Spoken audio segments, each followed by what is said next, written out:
রহস্যময় অ্যাডভেঞ্চার গল্প। ছেলে বিদেশে চাকরির জন্য পাসপোর্ট নবায়ন করতে গেল এবং আমাকে সাথে নিল। পাসপোর্ট অফিসের কাউন্টারে কর্মচারী জিজ্ঞেস করল, স্যার, স্পাউস ভিসার জন্য আপনার স্ত্রীর কাগজপত্র আনেন? ছেলে আমার দিকে তাকিয়ে বলল, উনিই আমার স্ত্রী। আমি চোখ বড় করে তাকালাম। কর্মচারী বলল, তাহলে ম্যাডামের পাসপোর্টও করে দিই। আমি কিছু বলার আগেই ছেলে বলল, জি হ্যাঁ। ফর্ম পূরণের সময় সে আমার নাম স্ত্রীর ঘরে লিখল। আমি ইশারায় বারণ করলাম। সে আমার কাঁধে হাত রেখে বলল, মা, বিদেশে একা থাকতে পারব না, তোমাকে সাথে নিয়ে যেতে চাই। পাসপোর্ট অফিস থেকে বেরিয়ে সে আমার হাত ধরে বলল, এটা কোনো ভুল নয়। আমি তোমাকে ভালোবাসি, আমার স্ত্রী হিসেবে সারা বিশ্ব ঘুরতে চাই। বিয়ে করো আমাকে, আমরা নতুন দেশে নতুন পরিচয় শুরু করি। আবেদনের কাগজ আমার হাতে কাঁপছিল। এই গল্পটি সম্পূর্ণ শুনলে আপনাদের পানি অটোমেটিক বের হয়ে যাবে, সো যত দ্রুত সম্ভব হাতের কাছে টিস্যু নিয়ে বসে পড়ুন। বিছানার চাদর যেন নষ্ট না হয় সেটা সম্পূর্ণ খেয়াল রাখার অনুরোধ জানিয়ে গল্পটি এখন শুরু করব। তার আগে সর্বশেষ অনুরোধ, দয়া করে এমন পানি বের করার গল্প নিয়মিত শুনতে আমাদের চ্যানেলটি সকলেই সাবস্ক্রাইব করুন। ধন্যবাদ। হ্যালো বন্ধুরা, আমার নাম মধুমিতা চৌধুরী। আমার বয়স ৩৯ বছর। আমার স্বামীর নাম সুব্রত চৌধুরী, বয়স ৫২ বছর। আমাদের ২ সন্তান, অভিষেক আর প্রীতি। অভিষেক ২১ বছর বয়সী, ইউনিভার্সিটিতে পড়ে। প্রীতি ১৪ বছর বয়সী, হাই স্কুলে যায়। আজ যে ঘটনাটি বলবো সেটা আমার জীবনের সবচেয়ে রহস্যময় এবং রোমাঞ্চকর অভিজ্ঞতা। এটা শুধু একটা পাসপোর্ট অফিসের ঘটনা নয়, এর পেছনে লুকিয়ে আছে এমন এক রহস্য যা শুনলে আপনাদের মাথা ঘুরে যাবে। ঘটনাটা শুরু হয়েছিল ৩ মাস আগে। অভিষেক তখন কানাডায় পড়াশোনার জন্য আবেদন করেছে। একদিন সকালে সে আমার কাছে এসে বলল, মা, আমার সাথে পাসপোর্ট অফিসে যাবে? আমার একটা কাজ আছে। আমি তখন ভাবিনি যে এই সাধারণ কথার পেছনে লুকিয়ে আছে এত বড় একটা পরিকল্পনা। পাসপোর্ট অফিসে পৌঁছানোর পর অভিষেক আমাকে একটা চেয়ারে বসিয়ে বলল, মা, তুমি এখানে বসো, আমি একটু কাজ সেরে আসি। আমি বসে বসে দেখছিলাম চারপাশের মানুষজন। সবাই ব্যস্ত, কেউ ফর্ম পূরণ করছে, কেউ লাইনে দাঁড়িয়ে আছে। হঠাৎ করে অভিষেক এসে আমার হাত ধরে বলল, মা, চলো আমার সাথে। আমি তার সাথে কাউন্টারে গেলাম। সেখানে একজন কর্মচারী বসে আছেন। অভিষেক তার কাছে কিছু কাগজপত্র দিল। কর্মচারী কাগজগুলো দেখে জিজ্ঞেস করলেন, স্যার, স্পাউস ভিসার জন্য আপনার স্ত্রীর কাগজপত্র আনেন? এই কথা শুনে আমার মাথায় বাজ পড়ার মতো অবস্থা। Spouse visa? কিসের স্পাউস ভিসা? অভিষেক আমার দিকে তাকিয়ে খুব স্বাভাবিকভাবে বলল, উনি আমার স্ত্রী। আমি অবাক হয়ে তার দিকে তাকালাম। চোখ বড় বড় করে তাকিয়ে থাকলাম। এটা কি বলছে ছেলেটা? আমি তো তার মা। কর্মচারী আমার দিকে তাকিয়ে বললেন, তাহলে ম্যাডামের পাসপোর্টও করে দিই। আমি কিছু একটা বলতে যাচ্ছিলাম, কিন্তু অভিষেক আমার আগেই বলে ফেল, জি হ্যাঁ। কর্মচারী একটা ফর্ম বের করে দিলেন। অভিষেক সেটা নিয়ে পূরণ করতে শুরু করল। আমি দেখলাম সে আমার নাম স্ত্রীর ঘরে লিখছে। আমি তাড়াতাড়ি তার হাত ধরে ইশারায় বারণ করলাম। কিন্তু সে আমার কাঁধে হাত রেখে ধীরে ধীরে কানে কানে বলল, মা, দয়া করে কিছু বলো না। আমার একটা বিশেষ পরিকল্পনা আছে। বিদেশে একা থাকতে পারব না, তোমাকে সাথে নিয়ে যেতে চাই। আমি তখনও কিছু বুঝতে পারছিলাম না। এই ছেলে কি করছে? কেন আমাকে তার স্ত্রী বলে পরিচয় দিচ্ছে? আমার মাথায় অনেক প্রশ্ন ঘুরপাক খাচ্ছিল। ফর্ম পূরণ শেষ করে অভিষেক কর্মচারীর কাছে জমা দিল। কর্মচারী বললেন, আচ্ছা, তাহলে আপনাদের দুজনের ছবি তুলে নিই। আমরা দুজনে একসাথে ছবি তুললাম। আমার মুখে তখন অবাক ভাব, আর অভিষেক খুব স্বাভাবিক। কাজ শেষ করে আমরা পাসপোর্ট অফিস থেকে বের হলাম। বাইরে এসেই অভিষেক আমার হাত ধরল। আমি তার হাত ছাড়িয়ে নিতে গেলাম, কিন্তু সে আমার হাত আরও শক্ত করে ধরল। মা, একটু শোনো, সে বলল। এটা কোনো ভুল নয়। আমি তোমাকে ভালোবাসি, আমার স্ত্রী হিসেবে সারা বিশ্ব ঘুরতে চাই। বিয়ে করো আমাকে, আমরা নতুন দেশে নতুন পরিচয় শুরু করি। এই কথা শুনে আমার হাত থেকে আবেদনের কাগজ পড়ে গেল। কাগজটা আমার হাতে কাঁপছিল। আমি কিছু বলতে পারছিলাম না। এই ছেলে কি বলছে? অভিষেক, তুমি কি বলছো? আমি তো তোমার মা। আমি অবশেষে বলতে পারলাম, মা, আমি জানি এটা শুনতে অদ্ভুত লাগছে, কিন্তু আমার একটা খুব বিশেষ কারণ আছে। তুমি আমার কথা শুনবে? আমি মাথা নাড়লাম। সে আমাকে একটা ক্যাফেতে নিয়ে গেল। আমরা একটা কোণের টেবিলে বসলাম। মা, আমি তোমাকে একটা সত্য বলি। আমি আসলে তোমার ছেলে নই। কি অভিষেক শুরু করল। কি বলছো তুমি? তুমি পাগল হয়ে গেছ? আমি চিৎকার করে উঠলাম। না মা, শোনো। আমার বয়স যখন 5 বছর তখন আমি হারিয়ে গিয়েছিলাম। তুমি তো জানো সেই ঘটনা। 3 দিন পর আমাকে পাওয়া গিয়েছিল। কিন্তু আসলে সেই অভিষেক আর ফিরে আসেনি গে। আমার মাথা ঘুরছিল। তুমি কি বলছো? আমি হলাম অর্জুন। আমার বাবা মা ছিল খুবই গরিব। তারা আমাকে বিক্রি করে দিয়েছিল। যারা আমাকে কিনেছিল তারা আমাকে প্রশিক্ষণ দিয়েছিল কিভাবে অন্য পরিবারে মিশে যেতে হয়। আসল অভিষেকের যাবতীয় তথ্য আমাকে শেখানো হয়েছিল। আমি হতবাক হয়ে তার দিকে তাকিয়ে রইলাম। এটা সব কি বলছে? মা, আমি জানি এটা অবিশ্বাস্য লাগছে। কিন্তু এটাই সত্য। তোমাদের পরিবারে থেকে আমি খুব খুশি ছিলাম। তোমার ভালোবাসা পেয়ে আমি আসল অভিষেকের চেয়েও ভালো ছেলে হতে চেষ্টা করেছি গি। আমার চোখে পানি এসে গেল। তাহলে আমার আসল ছেলে কোথায়? আমি জানি না মা। যারা এই কাজ করেছিল তারা বলেছিল যে আসল অভিষেক মারা গেছে। কিন্তু আমি বিশ্বাস করি সে কোথাও বেঁচে আছে গি। আমি কাঁদতে শুরু করলাম। সবকিছু যেন ওল্টপাল্ট হয়ে গেল। মা, দয়া করে কেঁদো না। আমি তোমাকে সত্য বলেছি কারণ আমি তোমাকে ভালোবাসি। তুমি আমার মা হলেও আমি আসলে তোমার ছেলে নই। তাই আমি চাই তুমি আমার স্ত্রী হও। কিন্তু এটা তো অসম্ভব। সমাজ কি ভাববে? তোমার বাবা কি বলবেন? মা, আমাদের কেউ চিনবে না বিদেশে। আমরা নতুন পরিচয় নিয়ে থাকব। আর বাবার কথা ভেবো না। তিনি তো অনেক দিন ধরে তোমাকে ভালোবাসেন না গি। এটা সত্য কথা। সুব্রত গত কয়েক বছর ধরে আমার সাথে খারাপ ব্যবহার করে। তার অন্য একটা সম্পর্ক আছে সেটা আমি জানি। কিন্তু প্রীতির কি হবে? প্রীতিকেও আমরা নিয়ে যাব। সে আমার বোন হিসেবে থাকবে। আমি চুপ করে রইলাম। অনেক কিছু ভাবছিলাম। মা, তুমি একটা কথা ভাবো। আমি গত 16 বছর ধরে তোমার সন্তান হিসেবে থেকেছি। কিন্তু আমি আসলে তোমার ছেলে নই। তাহলে এখন আমি তোমাকে ভালোবাসলে সমস্যা কোথায়? এই কথার মধ্যে একটা যুক্তি আছে। কিন্তু এটা কতটা সঠিক? অর্জুন, আমি তোমাকে আমার ছেলে ভেবে ভালোবেসেছি। এখন হঠাৎ করে সব কিছু পাল্টে দিতে বলছ? মা, আমি জানি এটা কঠিন। কিন্তু আমি তোমাকে স্ত্রী হিসেবে ভালোবাসি। আমার এই অনুভূতি গত 2 বছর ধরে। আমি অবাক হলাম। 2 বছর ধরে? হ্যাঁ মা। যখন তুমি আর বাবার মধ্যে ঝগড়া হতো আমি তোমাকে কাঁদতে দেখতাম। তখন থেকে আমার মনে হতো তোমার একজন সাথীর দরকার। আর আমি ভাবতাম সেই সাথী আমিই হতে পারি। আমার মনে হচ্ছিল আমি স্বপ্ন দেখছি। এই সব কি ঘটছে? কিন্তু অর্জুন, তুমি তো আমার থেকে অনেক ছোট। তোমার বয়স 21 আর আমার 39। বয়সের কি আছে মা? ভালোবাসায় বয়সের কোনো বাধা নেই। আর তুমি দেখতে এত সুন্দর যে কেউ বলবে না তুমি 39 বছরের। আমার মুখ লাল হয়ে গেল। এই ছেলে আমাকে এভাবে প্রশংসা করছে। অর্জুন, আমি কি করব বুঝতে পারছি না গি। মা, তুমি শুধু একটা কাজ করো। আজকে বাড়ি গিয়ে এই বিষয়টা নিয়ে ভাবো। আমি তোমাকে চাপ দিচ্ছি না।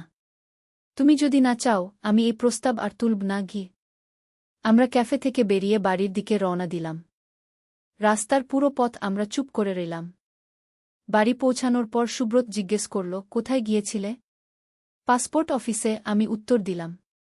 কিসের পাসপোর্ট অফিস? অভিষেক বলল, বাবা, আমার কানাডা যাওয়ার জন্য কিছু কাগজপত্রের কাজ ছিল। সুব্রত আর কিছু জিজ্ঞেস করল না। সে তার ফোনে ব্যস্ত হয়ে গেল। নিশ্চয়ই তার গার্লফ্রেন্ডের সাথে কথা বলছে। রাতে খাওয়ার পর আমি আমার রুমে গেলাম। সুব্রত এসে বলল, আমি আজ অফিসে থাকব। কাল সকালে ফিরব। এই কথা শুনে আমার মন খারাপ হল না, বরং ভালো লাগল। আমি একা থেকে ভাবতে পারব। রাত 1টার দিকে আমার দরজায় নক পড়ল। আমি দরজা খুলে দেখি অর্জুন দাঁড়িয়ে আছে। মা, ঘুমাওনি? না, ঘুম আসছে না আগে। আমিও ঘুমাতে পারছি না। আমি কি ভিতরে আসতে পারি? আমি তাকে ভিতরে আসতে দিলাম। সে আমার বিছানায় বসল। মা, তুমি কি ভাবছ? অনেক কিছু ভাবছি অর্জুন। তুমি যা বললে সেটা কি সত্যি? হ্যাঁ মা। আমি মিথ্যা বলিনি। আমি সত্যিই অর্জুন। অভিষেক নই গি? তাহলে আসল অভিষেক কোথায়? আমি খোঁজ নিয়েছি মা। আমি যাদের কাছে ছিলাম তাদের একজনের সাথে আমার এখনও যোগাযোগ আছে। সে বলেছে অভিষেক বেঁচে আছে। কিন্তু কোথায় আছে সেটা জানে না গি। আমার হৃদয় ধড়ফড় করতে লাগল। আমার আসল ছেলে বেঁচে আছে? হ্যাঁ মা। আর আমি প্রতিজ্ঞা করছি আমি তাকে খুঁজে বের করব। কিন্তু তার আগে আমি তোমাকে নিয়ে বিদেশে চলে যেতে চাই। কেন? কারণ এখানে থাকলে আমি তোমাকে সুখী করতে পারব না। বাবা আছেন, সমাজের লোক আছে। কিন্তু বিদেশে গেলে আমরা নতুন জীবন শুরু করতে পারব। আমি ভাবছিলাম, এই প্রস্তাবে ভালো মন্দ দুটোই আছে। মা, তুমি আমাকে বিশ্বাস করো। আমি তোমাকে অনেক ভালোবাসি। আমি তোমার সব যত্ন নেব। সে আমার হাত ধরল। আমি তার হাত ছাড়ানোর চেষ্টা করলাম, কিন্তু পারলাম না। অর্জুন, এটা ঠিক হবে? মা, তুমি আর বাবার সম্পর্ক তো এখনই শেষ। তুমি জানো তার অন্য কেউ আছে। তাহলে তুমি কেন নিজেকে কষ্ট দেবে? এটা সত্যি। সুব্রতের সাথে আমার সম্পর্ক গত 2 বছর ধরে খারাপ। কিন্তু প্রীতিকে আমরা নিয়ে যাব। সে আমাদের সাথে খুশি থাকবে গি। তুমি নিশ্চিত? হ্যাঁ মা। প্রীতি আমাকে অনেক ভালোবাসে। আর সে জানে বাবা মার মধ্যে ঝগড়া হয়। সে চায় না আমরা আলাদা হয়ে যাই। আমি চুপ করে রইলাম। মা, তুমি একটা কথা বলো। তুমি কি খুশি আছো? না, আমি স্বীকার করলাম। তাহলে আমার সাথে চলো। আমি তোমাকে খুশি রাখার চেষ্টা করব। কিন্তু লোকে কি বলবে? মা, বিদেশে কেউ আমাদের চিনবে না। আমরা বলব আমরা নতুন বিবাহিত দম্পতি। প্রীতি আমাদের কন্যা গি। আমার মনে হচ্ছিল এই পরিকল্পনা হয়তো কাজ করতে পারে। তুমি কি আমাকে সত্যিই ভালোবাসো? হ্যাঁ মা। আমি তোমাকে খুবই ভালোবাসি। সে আমার কাছে এগিয়ে এল। আমার হৃদয় দ্রুত স্পন্দিত হতে লাগল। মা, আমি তোমাকে একটা চুমু দিতে পারি? আমি কিছু বলতে পারলাম না। সে ধীরে ধীরে আমার গালে চুমু দিল। আমার সারা শরীর কেঁপে উঠল। মা, তুমি আমার প্রেমে পড়েছ? আমি জানি না কি হচ্ছিল। কিন্তু আমার মনে হচ্ছিল আমি সত্যিই তার প্রেমে পড়ে যাচ্ছি। অর্জুন, আমি কনফিউজড। মা, তুমি শুধু তোমার মনের কথা শোনো। তোমার মন কি বলছে? আমার মন বলছিল সে ঠিক কথা বলছে। আমি খুশি নই। আমার একটা নতুন জীবন দরকার। ঠিক আছে, আমি বললাম। আমি তোমার সাথে যাব। তার মুখে হাসি ফুটে উঠল। সে আমাকে জড়িয়ে ধরল। মা, তুমি আমাকে অনেক খুশি করেছ। আমিও তাকে জড়িয়ে ধরলাম।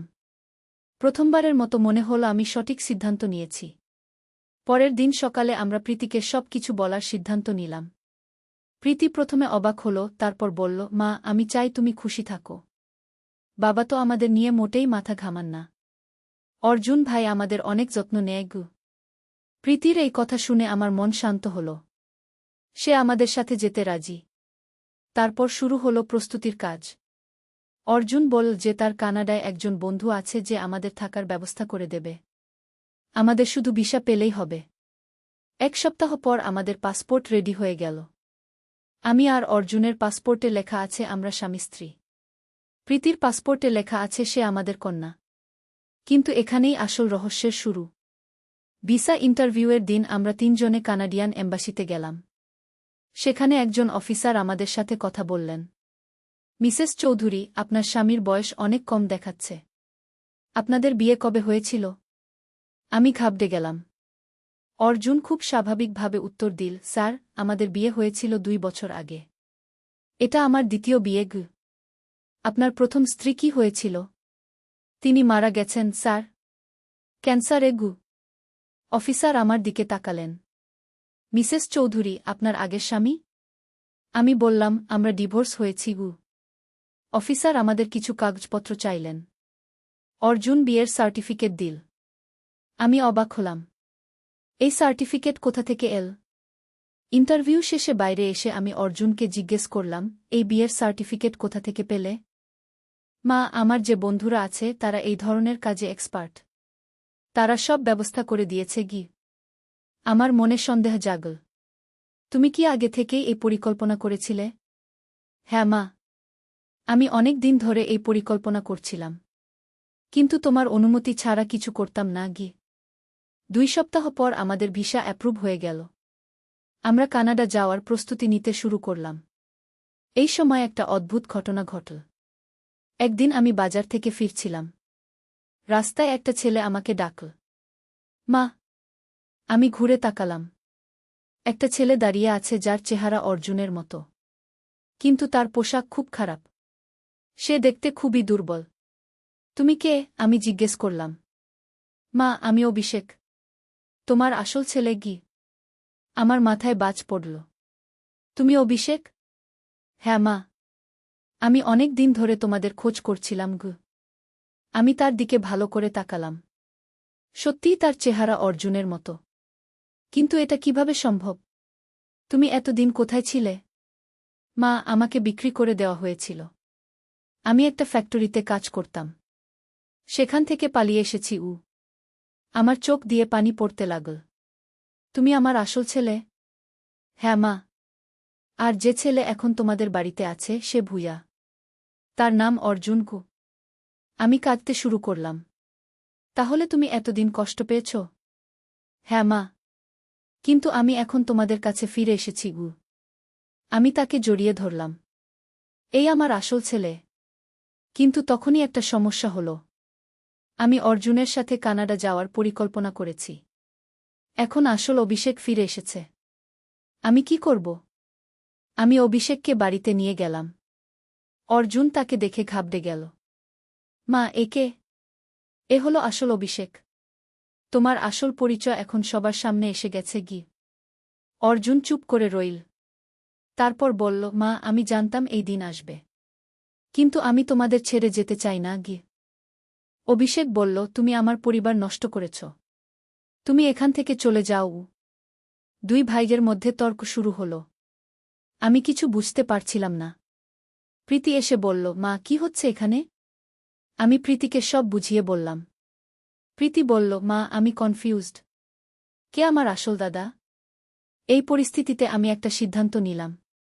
আমি বললাম, তোমরা দুজনেই আমার ছেলে। অভিষেক আমার আসল ছেলে আর অর্জুন আমার পালক ছেলে। আমি তোমাদের দুজনকেই সমান ভালোবাসি। কিন্তু অর্জুন বলল, মা, আমি তো তোমাকে ভালোবাসি স্ত্রী হিসেবে। এখন অভিষেক ফিরে এসেছে। আমি কি করব? অভিষেক চিৎকার করে উঠল, তুমি আমার মাকে কি বলেছ? তারপর অভিষেক অর্জুনকে মারতে গেল। দুজনের মধ্যে মারামারি শুরু হল। আমি তাদের আলাদা করলাম। থামো। তোমরা দুজনে মারামারি করো না গি। তারপর আমি একটা অদ্ভুত সিদ্ধান্ত নিলাম। আমি বললাম, তোমরা দুজনে আমার সাথে কানাডা চলো। সেখানে গিয়ে আমরা নতুন জীবন শুরু করব। অভিষেক বলল, মা, আমি কানাডা যেতে চাই। কিন্তু ওর সাথে না গি। অর্জুন বলল, আমিও যেতে চাই। কিন্তু আমি তোমাকে স্ত্রী হিসেবে চাই গি। আমি বললাম, দেখো, আমরা সবাই একসাথে কানাডা যাব। সেখানে গিয়ে দেখা যাবে কি করা যায়। 1 সপ্তাহ পর আমাদের ফ্লাইট। আমরা সবাই প্রস্তুতি নিতে শুরু করলাম। সুব্রত আমাদের যেতে দেওয়ার জন্য রাজি। তার তো অন্য একটা সম্পর্ক আছে। আমরা চলে গেলে তার সুবিধাই হবে। কিন্তু ফ্লাইটের আগের দিন আরেকটা অবিশ্বাস্য ঘটনা ঘটল।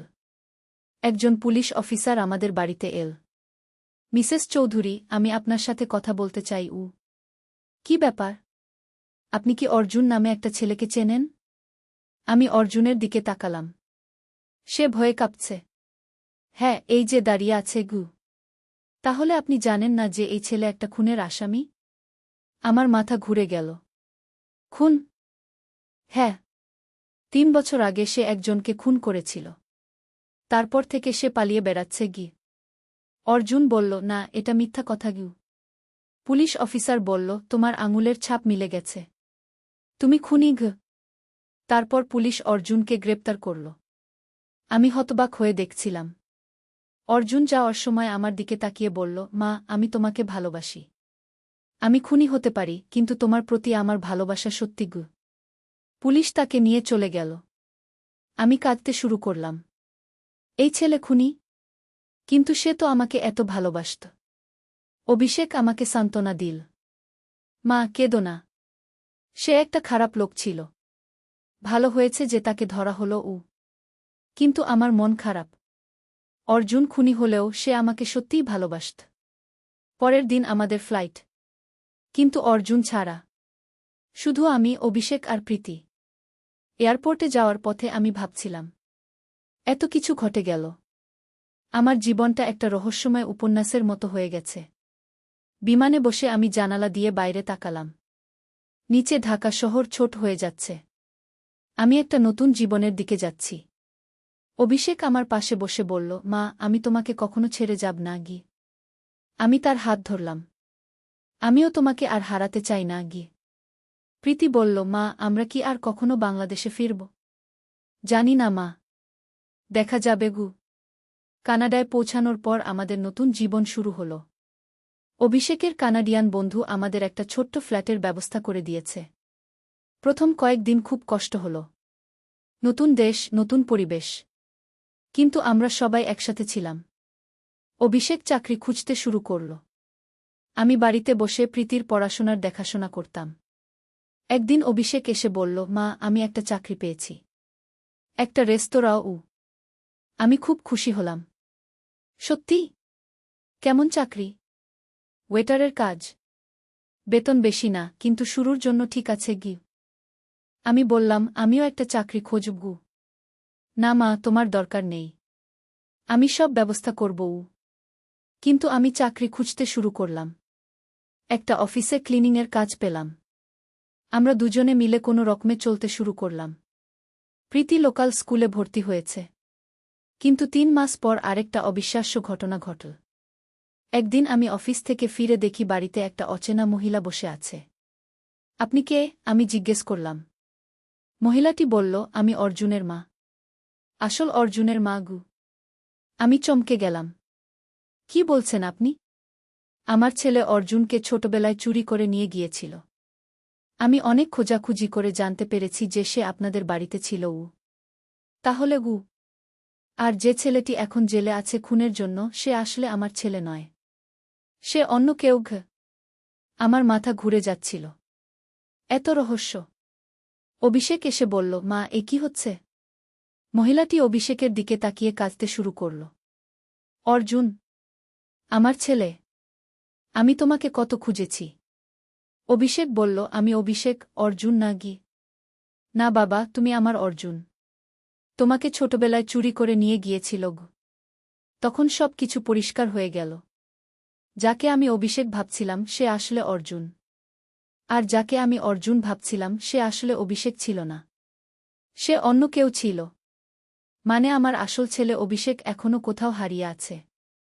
এই খবর শুনে আমি আবার কাঁদতে শুরু করলাম। আমার আসল ছেলে কোথায়? অর্জুনের মা বলল, আপনি আমার ছেলেকে অনেক ভালোবাসা দিয়েছেন। আমি আপনার কাছে কৃতজ্ঞ। কিন্তু আমার ছেলে কোথায়? আমি জানি না। কিন্তু আমি প্রতিজ্ঞা করছি, আমি তাকে খুঁজে বের করব। আমরা সবাই মিলে অভিষেককে খুঁজতে শুরু করলাম। অর্জুনের মা তার সব কানেকশন ব্যবহার করে খোঁজাখুঁজি করতে লাগল। 6 মাস পর আমরা একটা সূত্র পেলাম। একটা এনজিও আমাদের জানাল যে তাদের একটা ছেলে আছে যার বর্ণনা অভিষেকের মতো। আমরা সেই এনজিওতে গেলাম। সেখানে দেখি একটা ছেলে আছে যার চেহারা সত্যিই অভিষেকের মতো। কিন্তু তার মানসিক অবস্থা ভালো না। সে কথা বলতে পারে না। ডাক্তার বলল, এই ছেলেটি অনেক শারীরিক ও মানসিক নির্যাতনের শিকার হয়েছে। তার স্মৃতিশক্তি হারিয়ে গেছে গু। আমি তার কাছে গিয়ে কি অভিষেক বলে ডাকলাম। সে আমার দিকে তাকাল। তার চোখে একটা চিনতে পারার ভাব। আমি তাকে জড়িয়ে ধরলাম। অভিষেক, আমি তোমার মা গি। সে কিছু বলতে পারল না, কিন্তু আমাকে জড়িয়ে ধরল। আমরা অভিষেককে কানাডায় নিয়ে এলাম। এখন আমাদের পরিবারে 3টি ছেলে মেয়ে, অর্জুন, অভিষেক আর প্রীতি। অর্জুন অভিষেকের সব যত্ন নেয়। প্রীতি তাকে কথা বলতে শেখানোর চেষ্টা করে। আমি মনে করি আমার জীবনের এই রহস্যময় অধ্যায়ের একটা সুন্দর সমাপ্তি হয়েছে। আমি আমার 2 ছেলেকে পেয়েছি। আমি একটা নতুন দেশে নতুন জীবন শুরু করেছি। কখনো কখনো মনে হয় এই পুরো ঘটনাটাই একটা স্বপ্নের মতো। কিন্তু এটাই বাস্তব। আর যে ছেলেটি জেলে আছে তার পরিচয় এখনও জানা যায়নি। পুলিশ বলেছে সে নাকি একটা চোরাকারবারি চক্রের সদস্য ছিল। কিন্তু আমার মনে হয় সেও হয়তো কোনো এক মায়ের হারানো সন্তান। কোনো এক মা তাকেও কত খুঁজছে। এই পৃথিবীতে কত রহস্য আছে। কত গল্প আছে। আমার জীবনেও এমন অবিশ্বাস্য সব ঘটনা ঘটে গেল যা আমি কখনো ভাবতে পারিনি। এখন আমি কানাডায় সুখে আছি। অর্জুন এখন একটা বড় রেস্তোরাঁয় ম্যানেজারের কাজ করে। আমি একটা কমিউনিটি সেন্টারে কাজ করি। প্রীতি ভালো ছাত্রী। অভিষেক ধীরে ধীরে সুস্থ হচ্ছে। কখনো কখনো অর্জুন আমার কাছে এসে বলে, মা, আমি এখনও তোমাকে ভালোবাসি। আমি তাকে বলি, তুমি আমার ছেলে। আমিও তোমাকে ভালোবাসি। আমি আর কখনো তাকে স্ত্রী হিসেবে ভালোবাসার কথা ভাবি না। কারণ আমি জানি সেটা ঠিক হবে না। আমার এই গল্পের শেষ এখানেই। একটা রহস্যময় শুরু থেকে একটা সুন্দর সমাপ্তি। আমি আমার হারানো ছেলেদের পেয়েছি। আমি নতুন জীবন পেয়েছি। জীবন সত্যিই রহস্যময়। কি ঘটবে কেউ জানে না। কিন্তু আমি বিশ্বাস করি সব কিছুর মধ্যেই একটা ভালো উদ্দেশ্য আছে। আল্লাহ আমাদের যেভাবে পরিচালনা করেন সেটাই আমাদের জন্য ভালো।